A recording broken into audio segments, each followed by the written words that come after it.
بہرحال رمضان جو نے اپنے بیٹے سمجھو کو اس ہنر کے تمام اسرار رموز سکھائے تھے، یعنی کہ وہ راز کی باتیں، وہ پوشیدہ باتیں سکھائی تھی، اور سمجھو نے آگے چل کر اپنے باپ اور استاد کا نام روشن کیا۔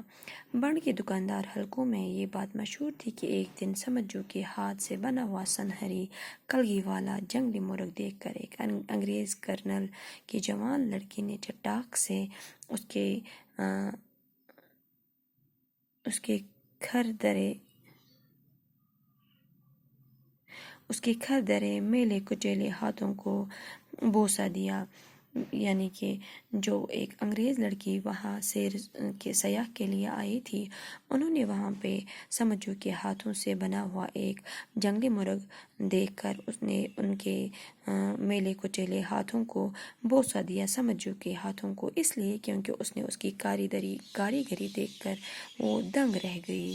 سمجھو اور زیادہ دن تک حاجی اسماعیل کا کاریگر بن کر نہ رہ سکا، کیونکہ چیزوں کے دام ایک دم بڑھ گئے تھے اور اس کا آبائی مکان جل چکا تھا، اور گیلی لکڑی کے کڑوے کسیلے دھویں سے اس کی ماں کو شاہی بیماری لگ گئی تھی۔ ڈاکٹر رالنس کی فیس بلا کاکا در اور احمد جو شہداد جیسے رئیس ہی ادا کر سکتے تھے۔ سمجھو مال بنا کر پہلے تو مختلف دکانداروں کو دیتا رہا، پھر گگری بل کے ہاؤس بوٹوں میں رہنے والے انگریزوں کو بیچتا رہا، پھر ملک آزاد ہونے سے پہلے گورجن صاحب نے بنڈ پر اپنی سگار اینڈ کینڈی نامی دکان بڑھا کر ولایت واپس جانے کی ٹھان لی۔ اتفاق سے یہ خالی دکان سمجھو کو مل گئی۔ 5-6 مہینوں کے بعد اس دکان پر بورڈ لگ گیا، سمد اینڈ سنز ٹیکسی ڈرامسٹ، اور یہ بورڈ اتنا مشہور ہوا کہ ابھی تک ولایت سے آنے والے سیاح سری نگر میں اس بورڈ کو تلاش کرتے نظر آتے ہیں۔ کچھ سمدہ کی فنکارانہ مہارت کا کرشمہ تھا، کچھ اس کی انتھک محنت کا نتیجہ تھا کہ اس کی سادگی پسند طبیعت کا اثر تھا کہ سمجھو اینڈ سنز کی دکان ایسی چل نکلی کہ بنڈ کی بڑی بڑی دکانیں اس کی روشنی کی چکا چوند سے مانند نظر آنے لگی۔ تھوڑے عرصے کے بعد سمجھو اصحابی حیثیت اور صاحب جائیداد تاجروں میں شمار کیا جانے لگا۔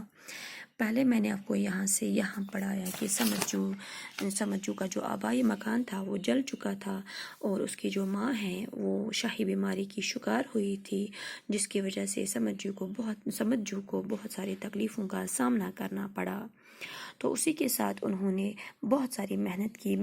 ان کی محنت کا نتیجہ ہے کہ اب وہ بڑے بڑے تاجروں میں شمار ہونے لگے۔